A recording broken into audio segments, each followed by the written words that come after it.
And I'm still playing Spock. We just made Star Trek V just before I left the States. Not 3 or 4 another weeks one. ago. Yeah. Hollywood is built on dreams, the dream of fame, fortune, and being recognized on every street corner. But what happens when someone achieves all of that and realizes it isn't what they want?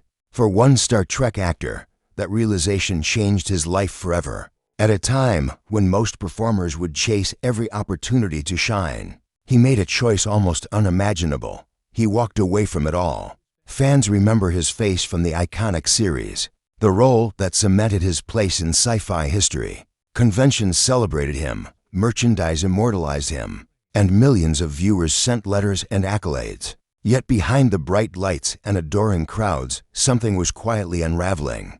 The fame that should have thrilled him began to feel suffocating. Interviews, public appearances, and constant attention made him question who he really was beneath the character everyone adored. Then, one day, he vanished. No press statements, no media frenzy, no farewell tour. Hollywood searched for him. Co-stars speculated, fans worried, but the truth was far simpler.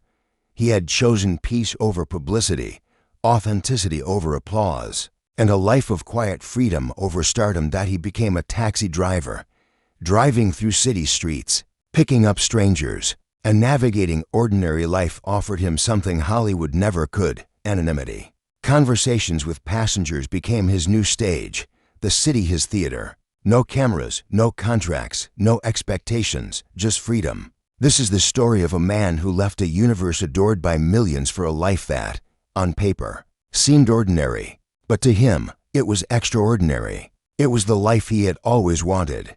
And it's a story that reminds us all that sometimes the greatest adventure isn't on a starship, it's finding yourself.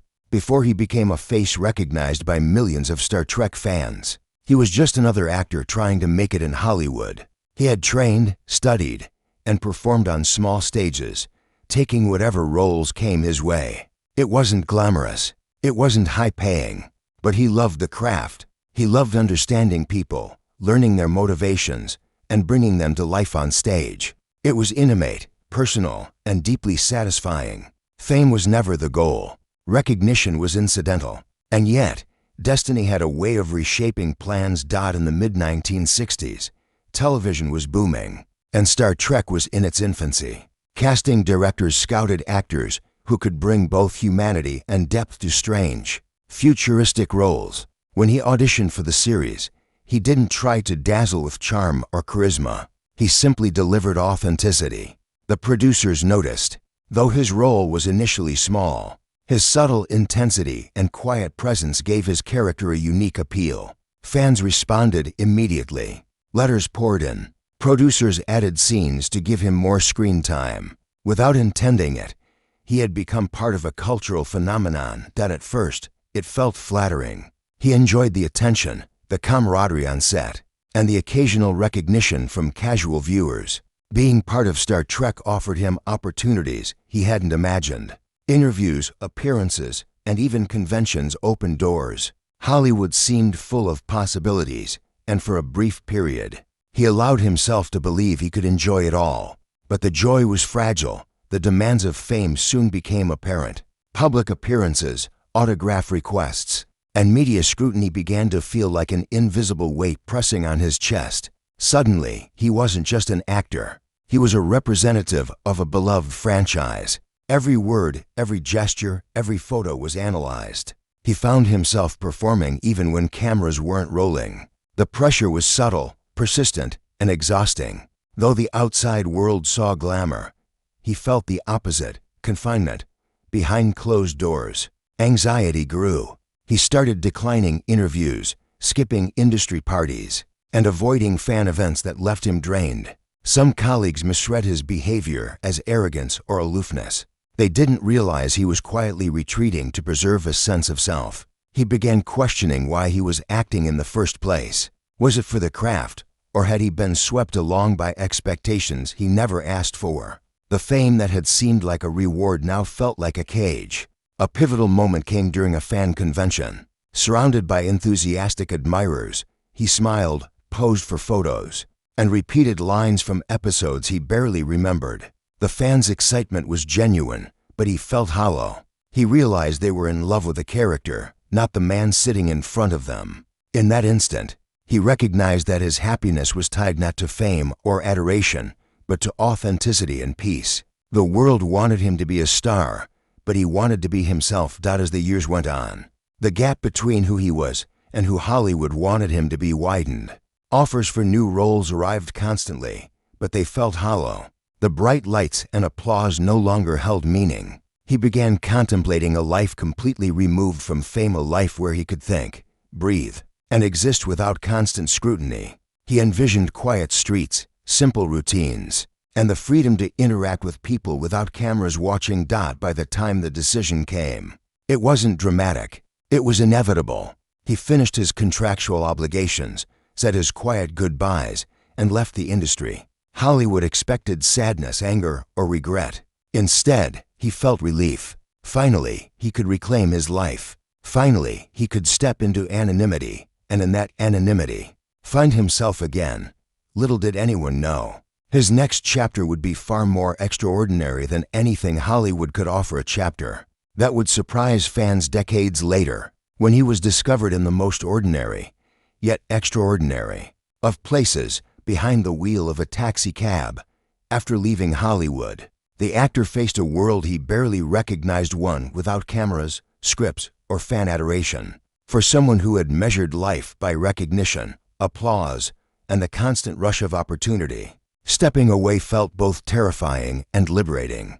He didn't have a plan, only a desire to experience life on his own terms, to reconnect with ordinary existence, and to escape the relentless pressures of fame. It was almost by chance that he found himself drawn to driving a taxi. One afternoon, wandering the streets of New York, he watched cab drivers maneuvering through traffic with quiet precision. He admired their rhythm, the freedom of movement, and the absence of constant scrutiny.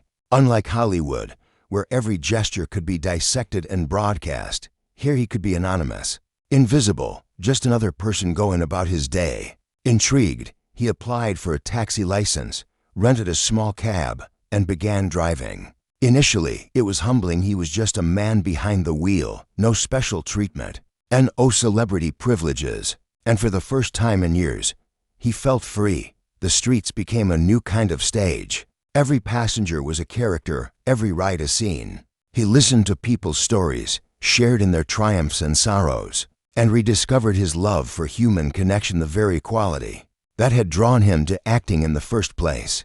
The rhythm of the city, the hum of engines, the chaotic energy of New York, all became comforting. He reveled in the simplicity of it. No scripts, no lines to memorize, no cameras rolling. Just life, raw and unfiltered. Word of his new life spread slowly.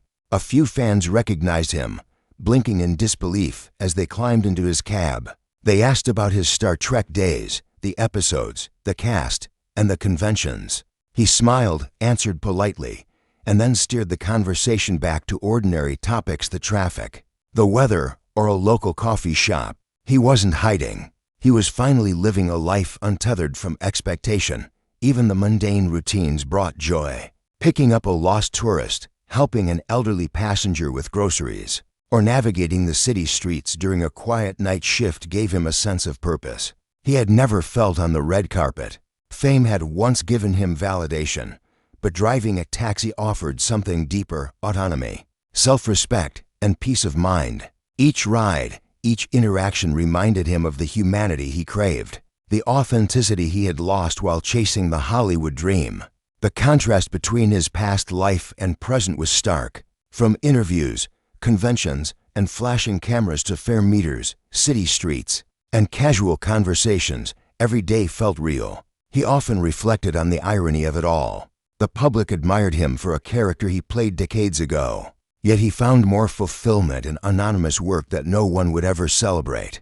He wasn't chasing recognition anymore. He was chasing contentment. Over time, he embraced his new identity fully. Hollywood's allure faded into memory, replaced by the rhythm of traffic lights and the stories of everyday people. Fame was fleeting, but his sense of self had returned. He learned that true satisfaction comes not from applause, but from living a life aligned with personal values: simple, quiet, and honest. Years later, When the story emerged of a former Star Trek actor behind a taxi wheel, fans were stunned. Some couldn't believe he had walked away from stardom. Others admired his courage. But for him, there was no regret, only a quiet satisfaction. He had chosen freedom, found meaning, and finally lived a life on his own terms. As months turned into years, the actor settled fully into his life as a taxi driver, and the streets became his new theater. The city taught him lessons Hollywood never could, lessons about patience, humility, and the small joys that make life meaningful. Unlike on a soundstage, where every movement is scrutinized and every word dissected, here he moved unnoticed, free to reflect and observe. He found satisfaction in the ordinary, in helping passengers navigate the city, sharing a laugh, or offering quiet reassurance. Each interaction reminded him of the human,